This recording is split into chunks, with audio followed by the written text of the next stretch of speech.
My husband left me to attend his sister's wedding when I was 9 months pregnant, so I ruined her relationship and exposed her lies to everyone.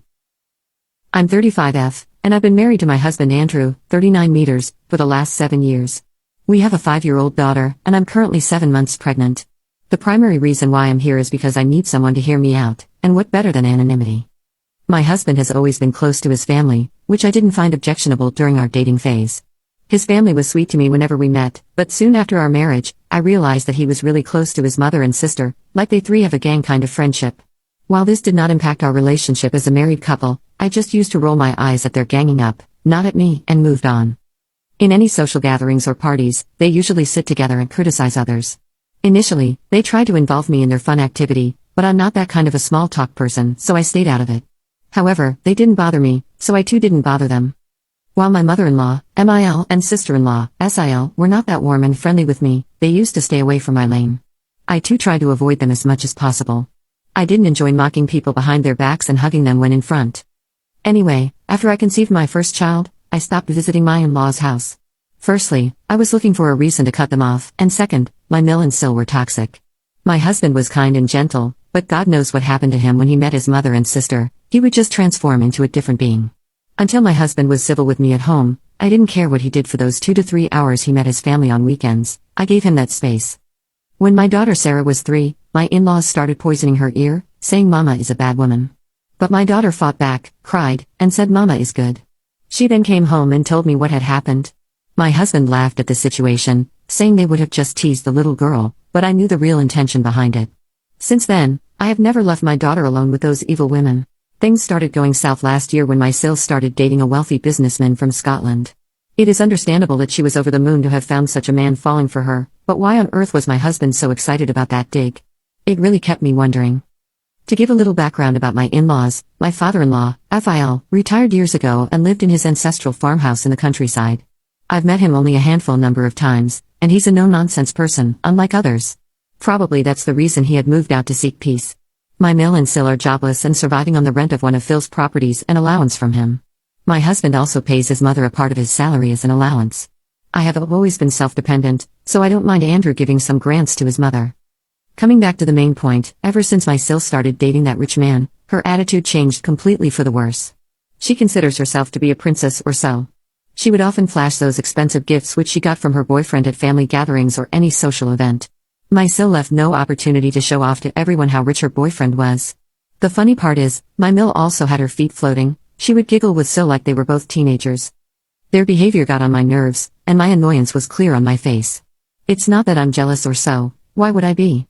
The thing is, since my Mil and Sil were surviving on a tiny budget, they never crossed their line because they barely had anything to show off or look down upon me.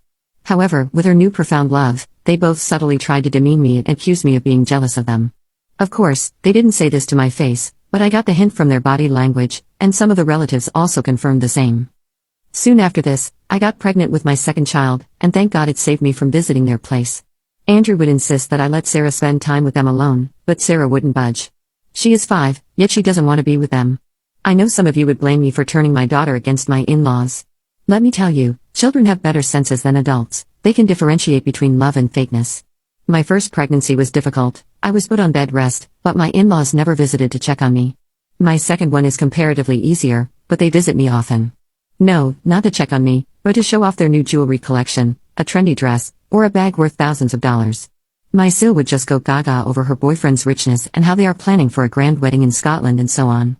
I just nodded with a plastered smile on my face and sighed under my breath, good for you. A week ago, my Mil and Sil showed up out of the blue. They started praising my cooking. Sil said that she loved the apple pie and bacon donuts I made. Rather than happy, I got suspicious of their gesture. I asked them why they suddenly remembered the dessert I had served them probably years ago. They were taken aback that instead of thanking them for their kind words, I directly jumped to the point. Sil said that she had been craving an apple pie for a long time, and none of the restaurants were able to match the taste I baked, so they wanted me to prepare those for her. I thanked them and told them I wasn't keeping well, and baking would take additional effort, which I couldn't manage with my pregnancy and a toddler. They were not ready to take no for an answer and still insisted that I bake it for her. I could not push back further and said I would try to bake it whenever I felt okay. My Sil hugged me for the first time after my wedding and said she wanted it on Sunday. I didn't say anything further or notice why she asked me to have it on Sunday. To be honest, I didn't intend to make it at all. I said I tried just to dodge the bullet at that moment. Update. My husband left me to attend his sister's wedding when I was 9 months pregnant, so I ruined her relationship and exposed her lies to everyone. As the week progressed, I was so exhausted with my pregnancy and Sarah that I forgot about the whole stuff. On a Friday night during dinner, Andrew told me that he would be busy for the weekend as his sister-in-law's boyfriend and his family were visiting them for dinner that Sunday. I was shocked. At that moment, everything made sense to me, the sudden praise request for apple pie and bacon donuts, and why she wanted it on Sunday. Well, I know I bake the best apple pie one would have, I'm truly good at it. But this doesn't mean I would give in to their trap. I informed Andrew about his mother and sister's visit and the request for dessert.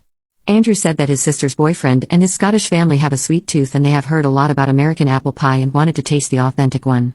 Andrew almost blurted out how his sister-in-law had boasted about herself, claiming she could bake the best of this dessert and promising to serve it to his family during family dinner. I was aghast. I told Andrew that I was not going to take up this hard work in this condition when someone else was going to take the credit for it. On top of that, I was not even invited to the dinner. He said I was in my 7th month and his mother thought I would be uncomfortable in front of the guests, so they skipped inviting me. Even if I believe her intention to be genuine, which is not likely, why didn't they tell me about the dinner when they visited me asking for dessert? Andrew just shrugged his shoulders and said he didn't know. Andrew went to pick up his father on Saturday and said he would return home on Sunday night after dinner.